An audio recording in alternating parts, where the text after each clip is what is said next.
I think that as much as the good that we see is, and this is just to like further illustrate your point, the good that Mhm. we see is such a motivational and like aspirational thing, but discomfort, failure, negativity is even a bigger lesson oftentimes Oh my than the gosh, yes. positive. Hi, I'm Cheryl Medeiros. And I'm Colleen Hungerford. And this is We're Doing This Right, right? A podcast for the whole woman, mind, body, soul, and business. It's humor infused, as real as it gets, inspiring, and you'll walk away with real usable tools for life and business. If you love what you're hearing, please share with a friend, subscribe so you'll never miss an episode, and rate and review whenever you listen. So find your earbuds, lace up your walking shoes, or cozy up with a beverage of your choice. It's time to dig in. Welcome back. We're doing it right? Are you doing it right today? How's your rightness? I'm doing it tired today, if I'm really honest. Yeah. We just got back from Denver and we got back at like 1 a.m. and then I had like meetings first thing this morning. So I'm here and I'm doing it. I don't know if it's right or wrong, But but it's tired. It's but tired. it's tired, but I am like putting on all the energy and just moving forward. So here we are. And How are you doing? I'm doing it with a fake it till you make it attitude. I started with a really Love that. great day. Started really good. I had Happier Human with Sky Michaels. Shout out Sky. Mm. We had a really great guest on. I felt super motivated, inspired. And then I got in an argument with my husband. Oh man. So derailed. Well, derailed. Also, today's my 14th wedding anniversary. Happy anniversary. And Marriage thank is the best. you. It's just the best. I haven't talked to my husband at all today. Well, We haven't planned anything because we were just at his brother's wedding. We were 5 days in Denver at his brother's wedding. And so they got married on the 15th. Our anniversary is the 17th. So it just kind of has like overtaken, which is fine. I'm not upset about it. But you're gonna I'm be a like, oh, yeah. bridezilla? You gonna be an anniversary zilla because your sister-in-law No. and brother-in-law got married? Yeah. No. Listen, I don't know if I'm just getting old or it was the altitude or Probably it the was answer is like yes. all of it. It was like, but I am just so exhausted. It was, and this is not what we're talking about today, but here we are. So the wedding was on Monday and we got there Friday. So it was like Friday, Saturday, Sunday, Monday of like events and things and like family and whatever. So it was super fun. The wedding was gorgeous, but I am wiped out. So, Yeah. and it's the middle of the week. Well, yeah, that timeline's a little bit tricky. I like to come home on a Saturday, personally. I like to have Sunday to, like, Yeah. put the family and the life back together and then start my week, but coming back, like, Yeah. in the middle of the week, ugh, and not, like Yeah. I like woke up today and I was like, what? I was like, oh, what time? What day is it? What was it? Monday? Like what's happening?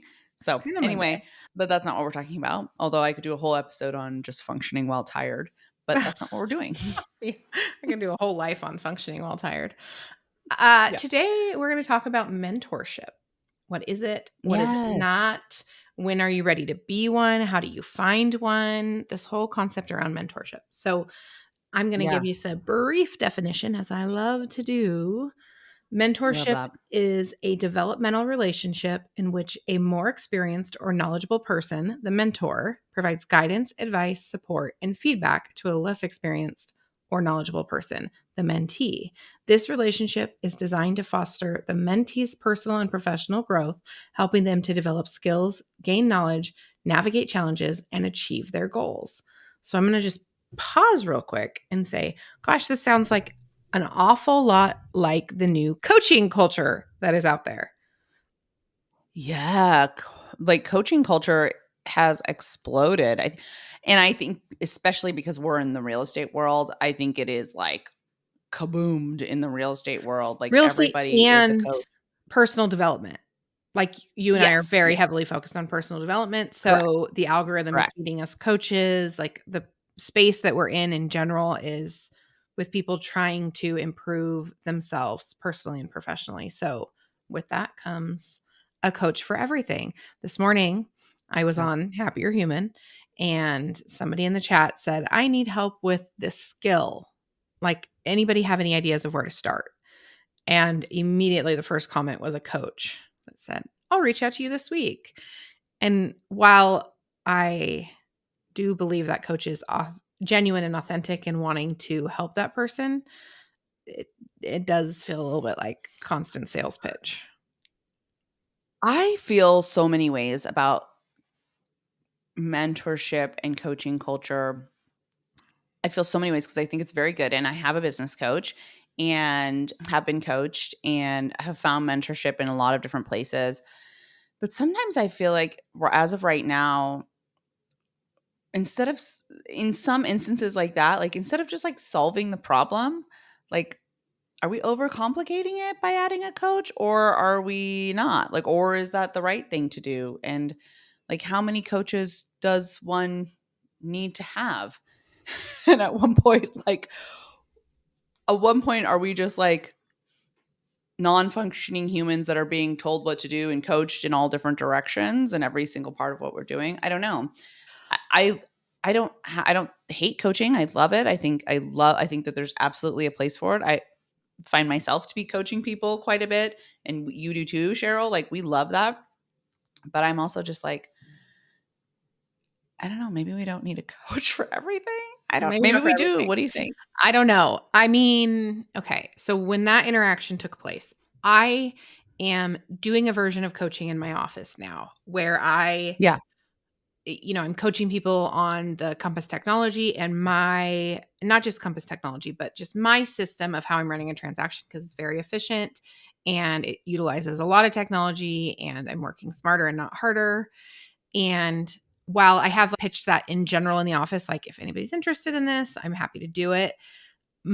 I The thought that came to mind when I saw that person's approach to selling her coaching was, I would much rather live my life authentically and out loud, and then let people come to me for that. And that's happening in Mm, my office now, where, like, I worked with one right. person, she's raved about it. I've mentioned that I do it, and I live out loud with, like, in office meetings, I'm always offering, like, "Oh, did you know that your platform does this for you? Or have you seen this tool that Mhm. Google has?" Or, I'm sharing the things, and then now people approach and say, "I'm actually interested in that. How does it work?" Rather than, like, I'm not pursuing. I guess because also I spent 12 years in outside sales where I was cold calling, and then I made the shift into real estate, where this is a I'm using a relationship based model in real estate. So to get Yeah. clients, I am not cold calling for sale by owners. I am not calling expired listings. I am not, I'm just not, I'm not pounding the pavement in that way. The way I'm doing Right. this for real estate is, I am offering information. I'm living out loud on social media. I'm sending the newsletters. I'm doing things to market and be involved in my community, and make sure just not to be a secret agent. And through that, relationships are developing, and then people turn to me when they have a need. So that's how I'm marketing that business.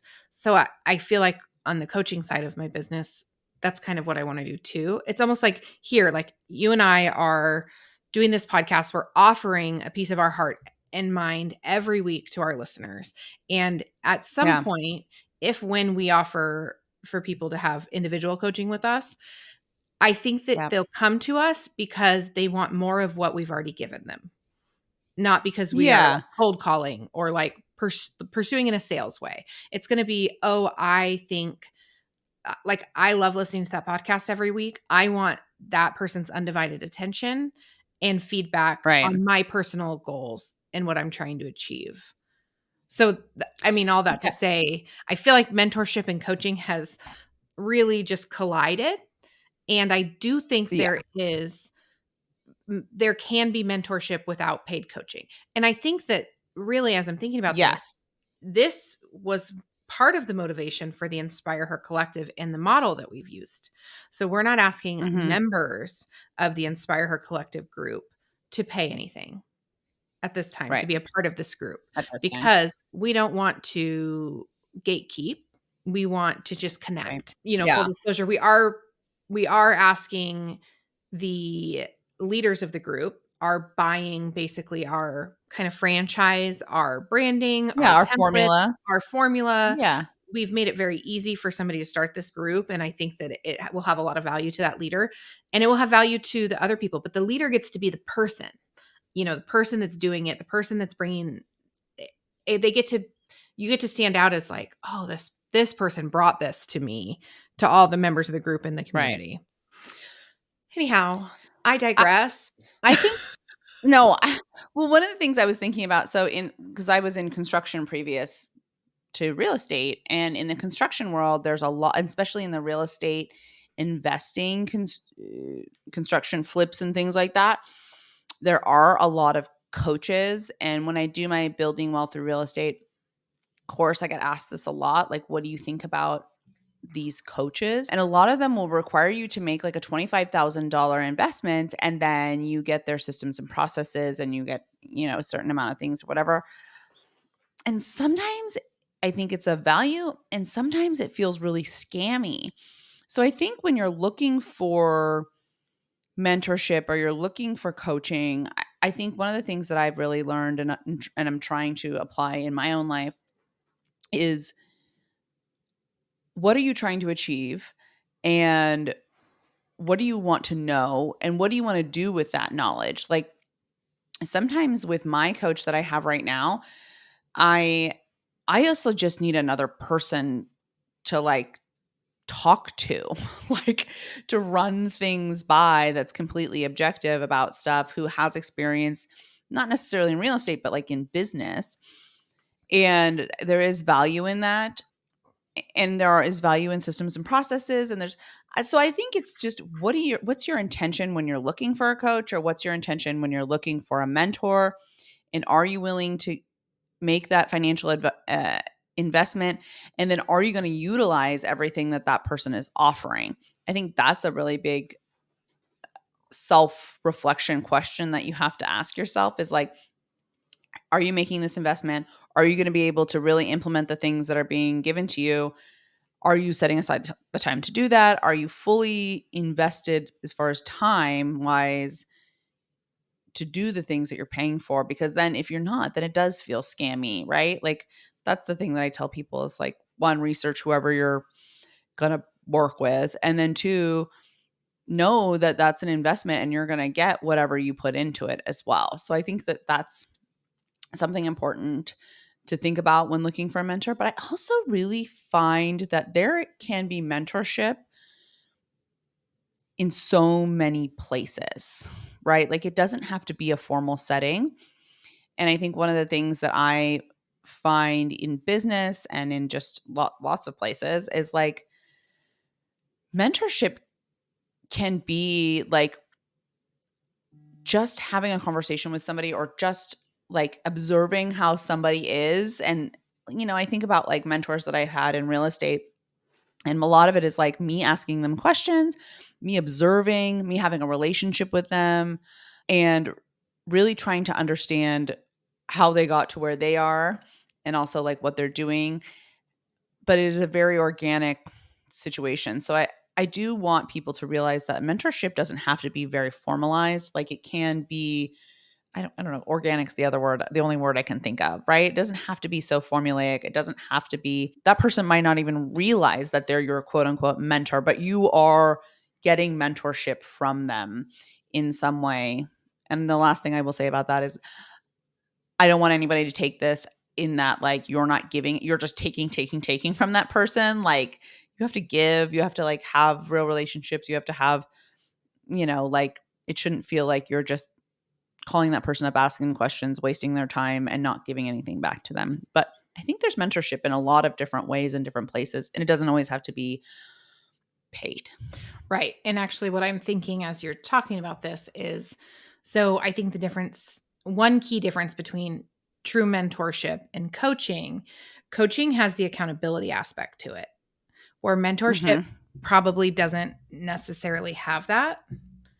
Yeah, That's true. Mm-hmm. So the coaching, like you're paying someone to meet with you every however often that you've set up. I'm seeing that in this coaching I'm doing in my office too, is it is really beneficial to these people to have an hour on my calendar every week, because Yeah. they know they're going to come in and have focused work for an hour to be able to get through something that I can help them with.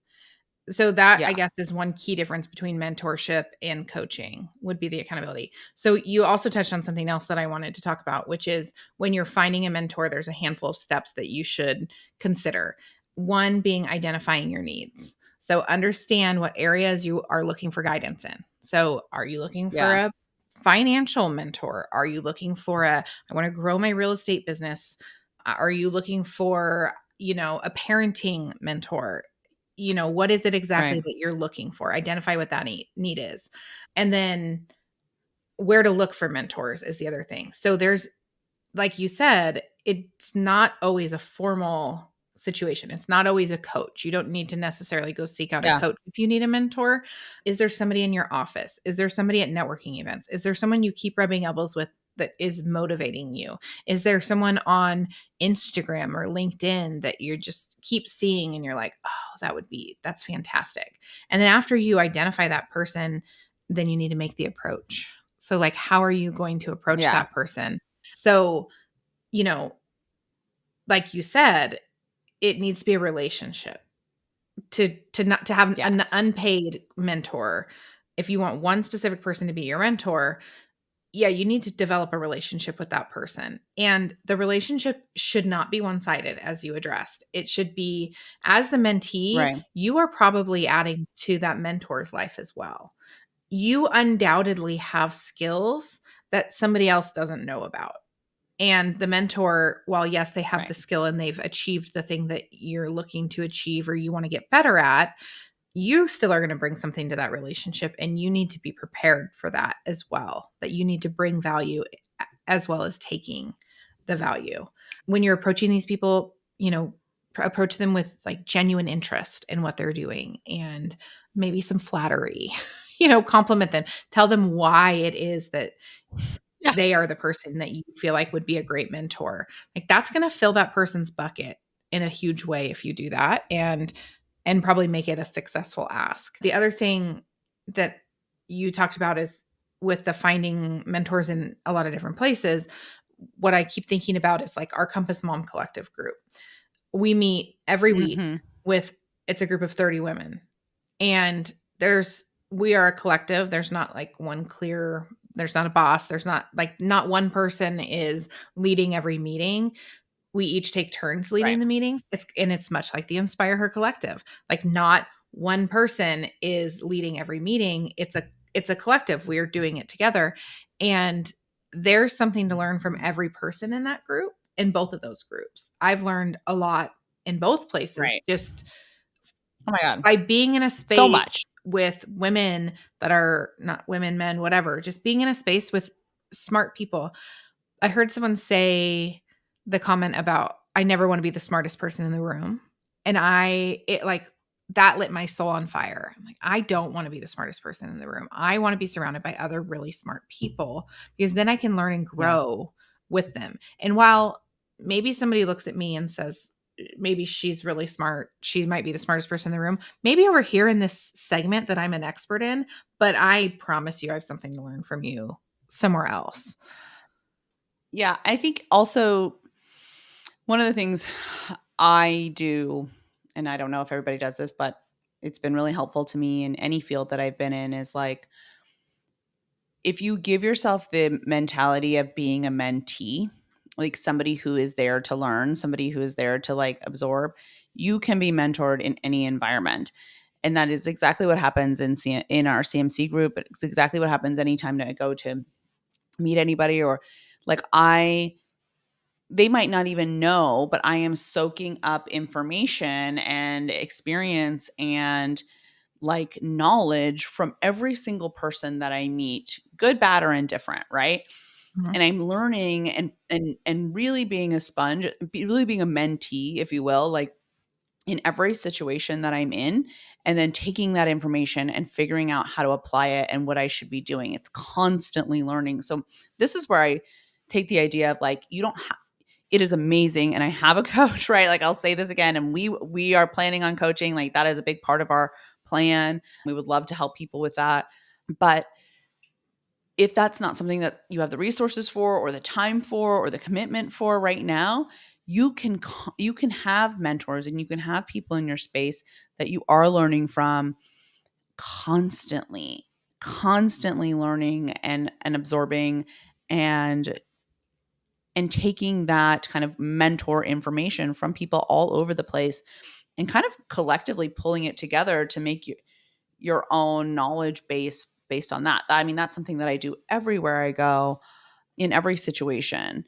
Like it's just such a I don't know if everybody does that. It's just always what I've done, but you just learn from everybody. Like there was an agent here who was a Compass agent, and she is a solo agent. I think I've talked to her. Her name is Janelle Salazar. She's really awesome.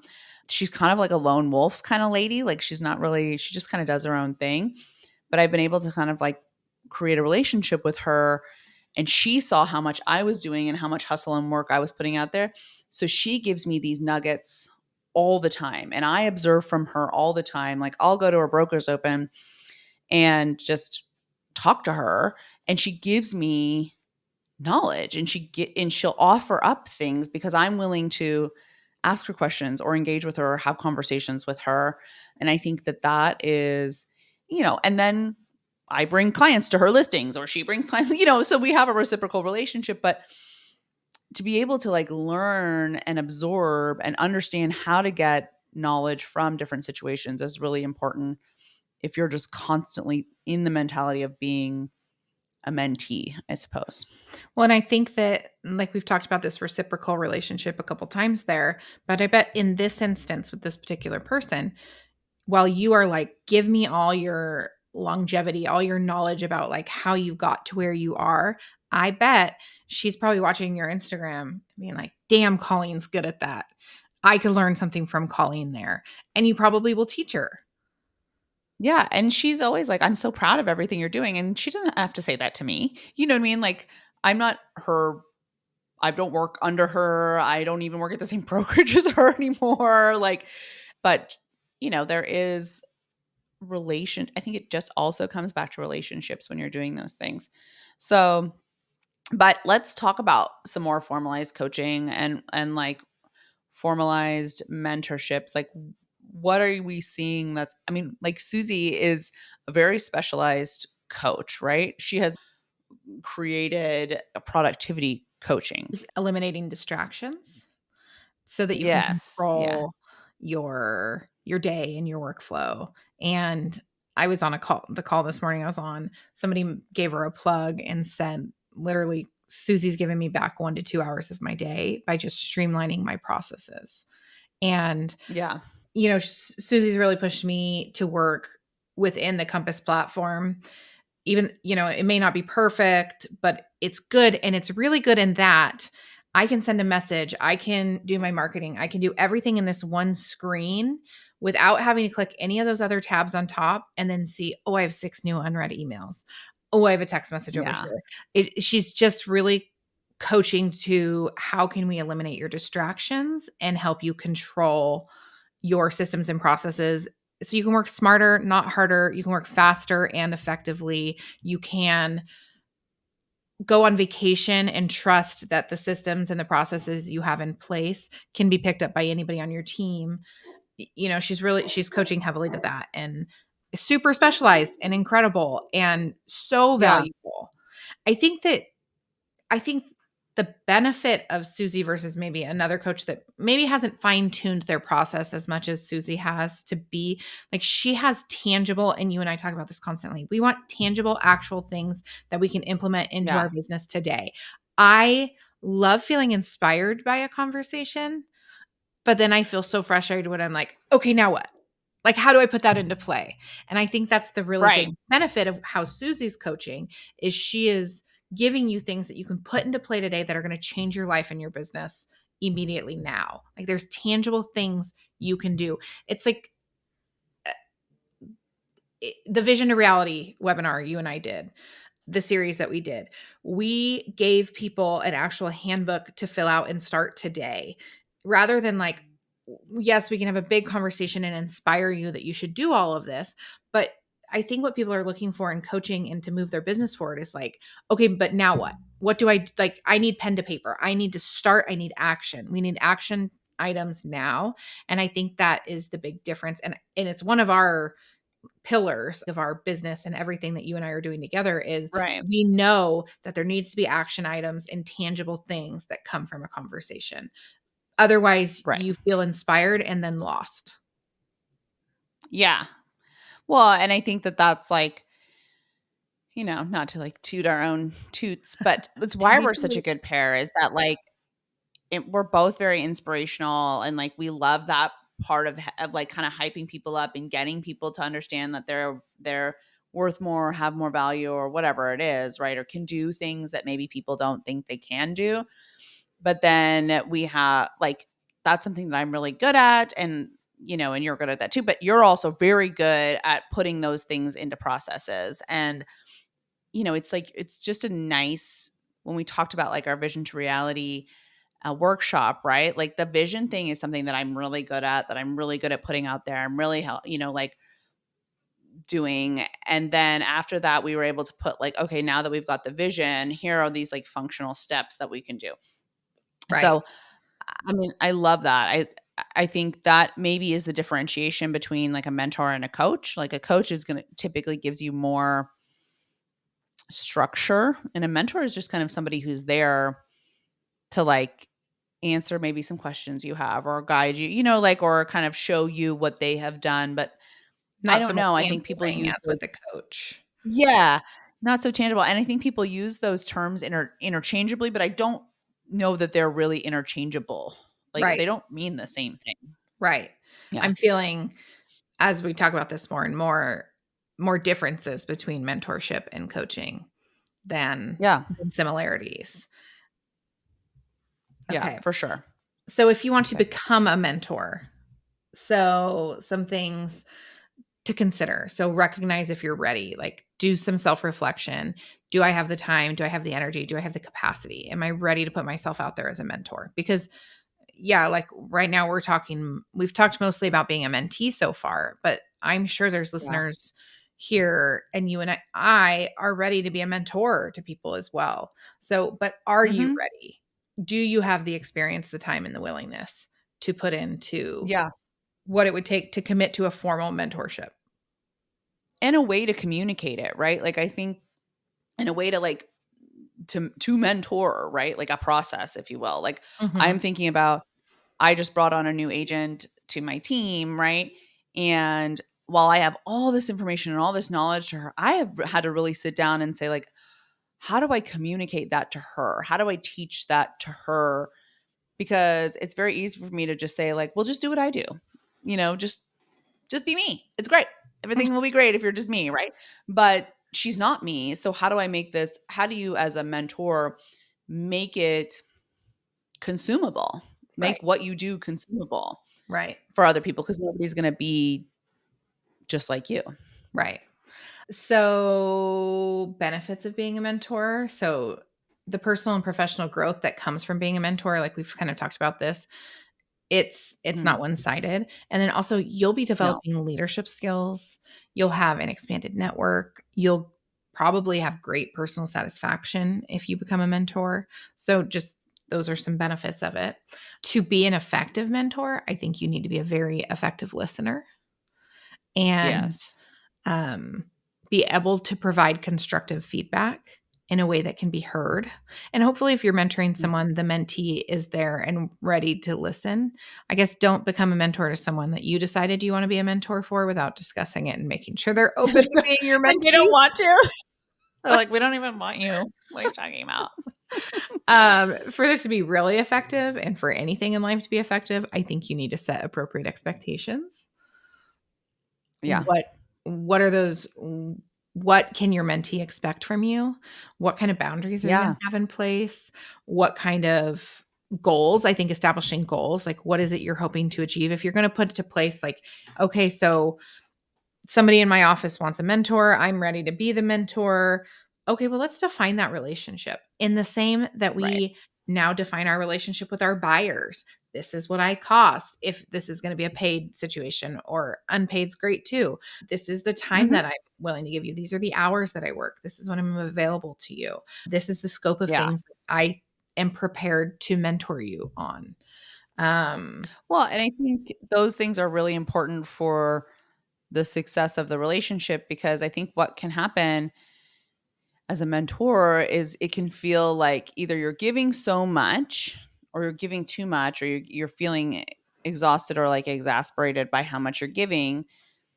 And maybe the person is not, maybe the person can't like handle all of that, right? Or like maybe you're giving too much, or maybe if you don't have structure, it can feel exhausting. And if there's no expectations on what the other person is supposed to be getting, they might be like, I don't really get why I'm doing this, or what I'm getting out of it. So the more and more I get into life and business, the more I'm really understanding the importance of structure and the importance of processes and the importance of clear boundaries in life and in business, right? So that you're really setting yourself up and setting your mentee or whomever, or your client, whomever it is, you're setting each other up for success and real clear, not everything's clear, but pretty clear expectations of what is going to be delivered and what that person's going to receive. I mean, I think that that's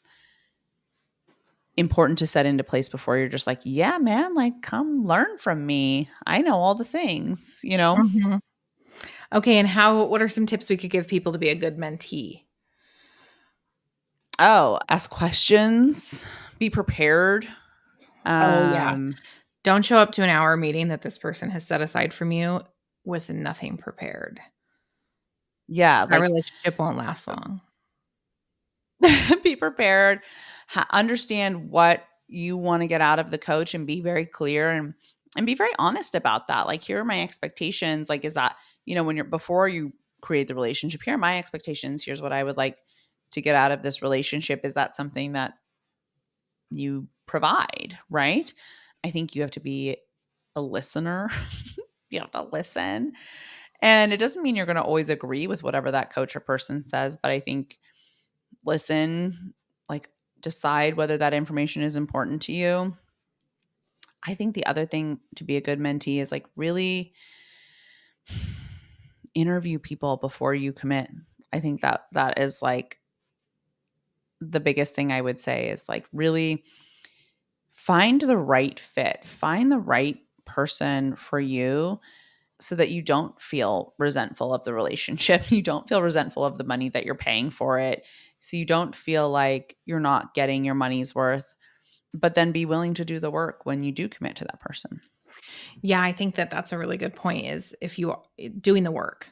It's if you Mhm. continue to do the same thing you've always done, you're going to continue to have the same results that you've always gotten. Yeah. So, Yep. if you are entering into a relationship like this because you want some sort of change, you need to be ready to do something different and be Yeah. open-minded. The way you've always done it may not be the best way to do it. There may be other Yes. options. And I think that's one of the things that's really challenging is for coaches is like people will sign up for coaching because they think maybe like mentally this is what they want, right? But like they're not ready to implement these things, or they're not in a mindset where they're ready to make change and implement these things. And what a waste of time for both people. Yeah, for everybody. Like, Time, money, energy, effort on everybody's. yeah. And I think as if you're going back to like what it is to be a mentor, like be very clear on who your client is, like a coach, right? Like be very clear on who's your client, who's your ideal client, what do they do, who are they, what like place are they in life, what place are they in their business, like because I think that's what makes the successful relationship, right? Is when you get a good match. Like it doesn't have to be the same person, doesn't have to be a cookie cutter person, but they have to have the same goals and they have to have the same like drive, I suppose.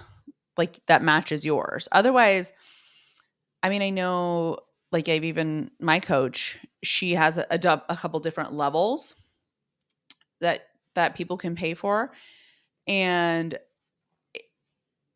it's the harder, quote unquote, harder clients. And I'm not speaking for her. She's lovely and she loves all her clients. But you can tell like the people that are harder are the people that are not all in, right? They're there because it's a lower price point. They're just going to try it out. They're just going to see, but they're not all in. That's harder always, right? Because they're not getting full value because they're not paying full value, right? Like, so Mhm.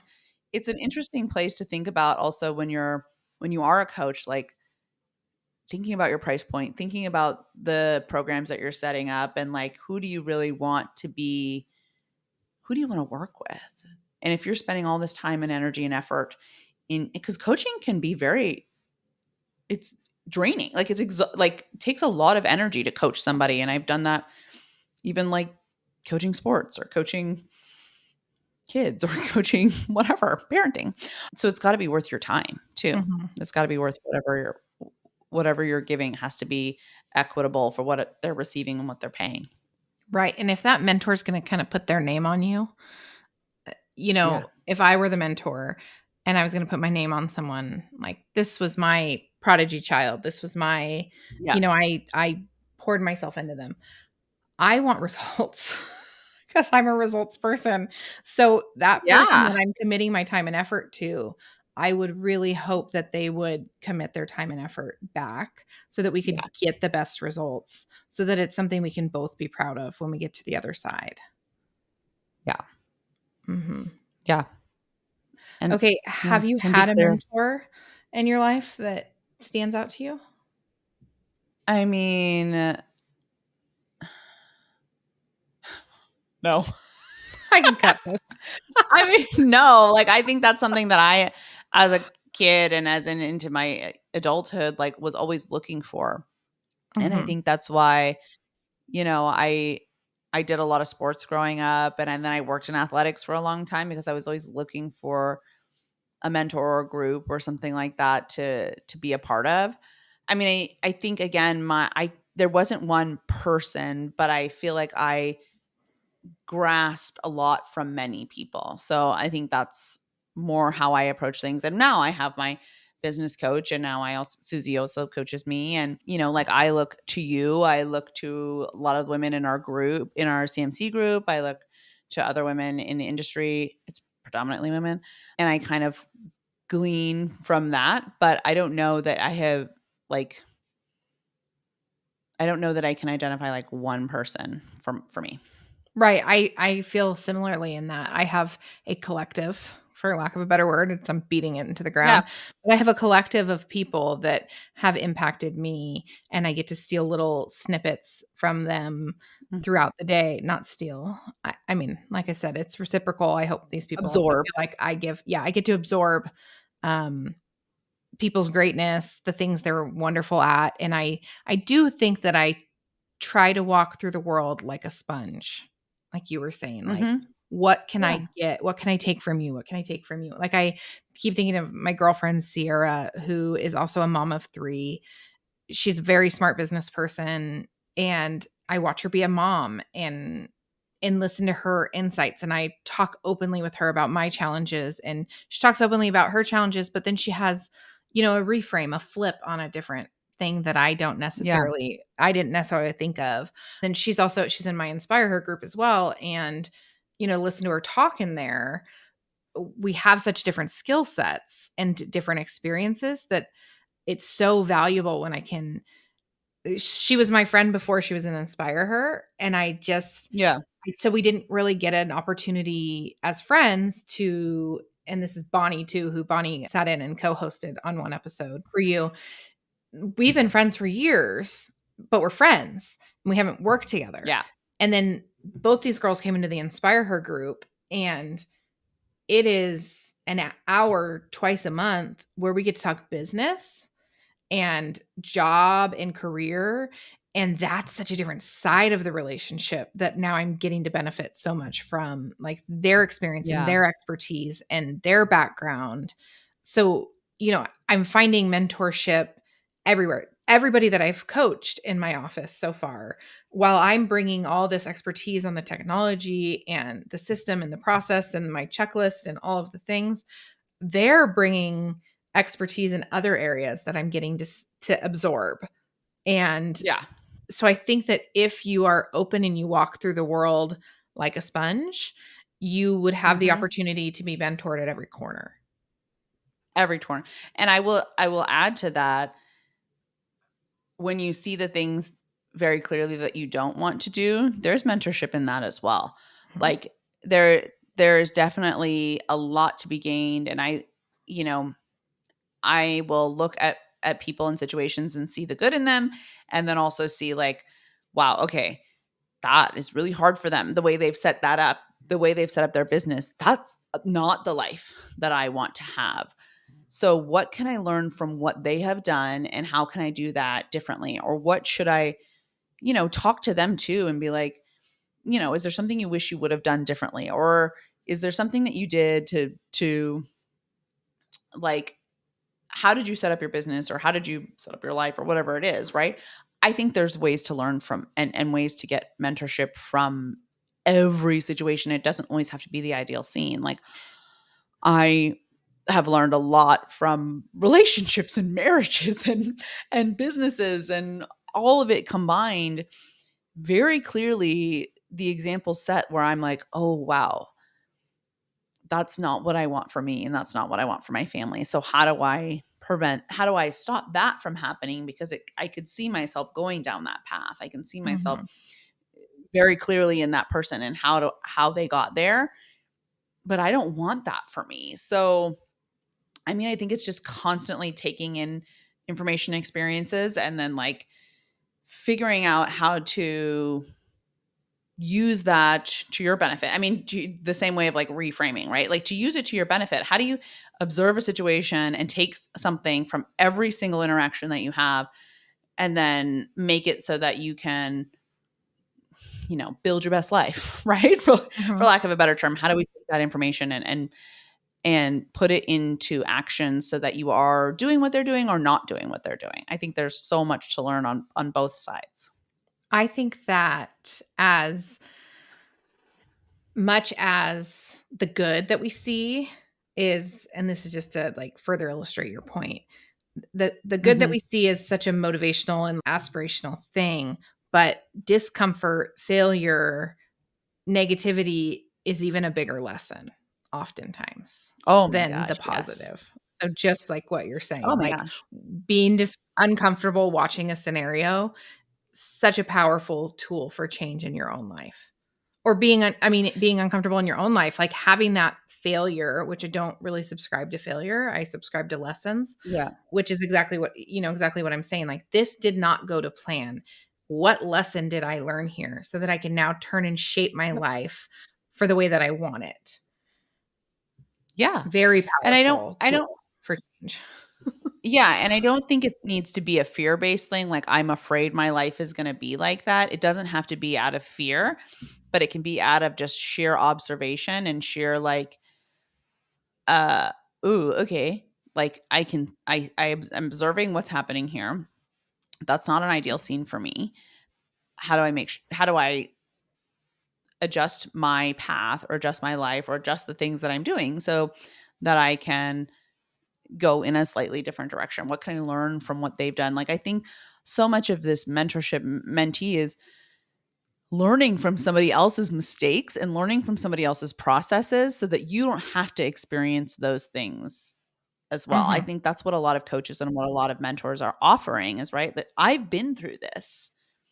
Here's what I did to make it successful, or here's how I adjusted when it was not successful. And here are all the ways that you can do that. So I think that that's really key, either in when becoming a mentor or becoming a mentee, is like understanding that there's so much to learn in both the positive and the negative.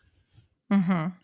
And this part of the conversation is reminding me of our episode with Sarah Armstrong and the Yeah. vibrations, and like moving Mhm. yourself towards the vibrations you want. But part of moving yourself towards the vibration you want is moving away from the vibration you don't want. So, Yeah. I mean, it's And we all always talk about this, it's like, curating your life, curating what you consume, curating, like, people might say that you're living in an echo chamber, but like, I don't care. I love Like, my echo chamber. I don't care. I, Mhm. it was interesting, like, to go traveling, right? And being with family and being with all the things that come with being with family, the good and the bad. And then to come back to what I was like, oh, I'd come back to my bubble, like, where I am responsible and in charge of the emotions and the feelings and the things that are happening here and the life that I've created here very intentionally. And I think Mhm. the goal always is to be able to, like, have that to be such a strong foundation that you can then go out into the world and not get shook. But that takes a bit, like, that could take a bit to get that kind of sorted. But I think the more you curate your life, and I love that term because I think when we had our construction business, our tagline, our slogan was like, build your best life, because that's what we were trying to do for people, But I love Mhm. that idea of, like, curating or building the life that you want and the life that you should have, and finding the people in there who are going to help you get there. And I firmly believe in coaches, and I firmly believe in mentors, and I firmly believe in learning from every situation so that you can get to whatever that goal is. And that goal is not stagnant. Like, that's ever evolving as well. So Right. that's Yeah. my thing. I love it. Well, thank you for Um, being my mentor and my mentee. yeah. Thanks for being my mentor, my mentee also. You're the best. All right, you guys. Well, thank you so much for being here today. We hope you took something insightful from this, and we'll see you next week. Keep doing it right.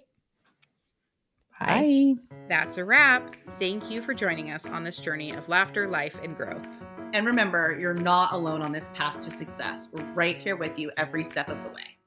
Please remember to hit that subscribe button so you never miss an episode. And if you found value in today's conversation, we'd be thrilled if you would leave us a review on your favorite platform.